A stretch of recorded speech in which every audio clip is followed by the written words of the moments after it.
Good morning, Richard Eckley here. Happy Tuesday morning to you. We're on a Tuesday, so we're on a Wealth Tuesday on your 4 keys to a healthier, happier you. And the question today is, what's the biggest killer of businesses?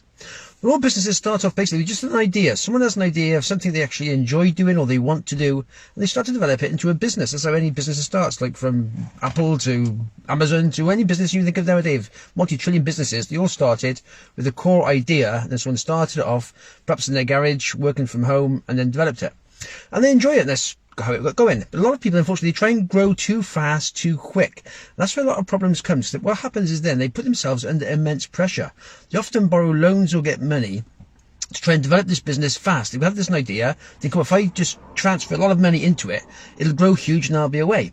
But quite often this is where they get under too much pressure, because they have to then cover rent, they have stock, they have staff, and they have all these overheads. And overheads is the biggest killer of any business, because that's the outgoing. That's all going to be paid for before any profit comes into the business. So if you can reduce your overheads to the very start, you've got less pressure on yourself, because you haven't got to earn all this money before to pay everyone else before you can pay yourself. So first of all, I said working from home is your best place to start from. Work from home, whatever business or thing you're trying to develop. If you can work from home or online, where your overheads are minimal, so your outgoings are the least they can possibly be, then you can develop your product or service alongside it, whatever you're doing, to sort of increase it. And the biggest thing you have to do is get your product or service right and get the customer base. Your customer base is your most important part, because that's where all your money is going to come from. It doesn't come from some massive thingy. It comes from a good customer base.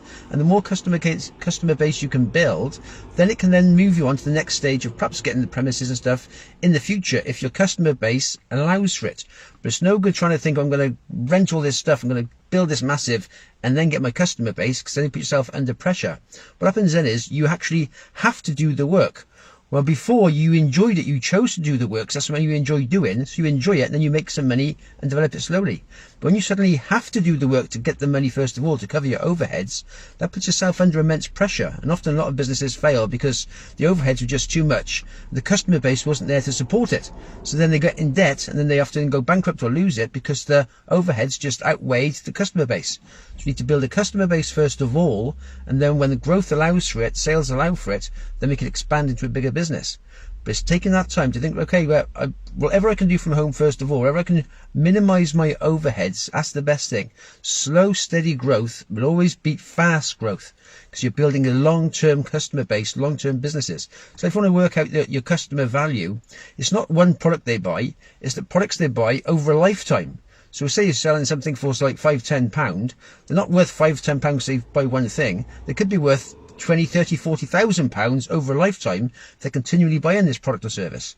So it's thinking, okay then, the more bigger customer base I've got, the more support I've got to make my business grow in future at stages when they're ready to grow, and not try and go up and grow too big too fast.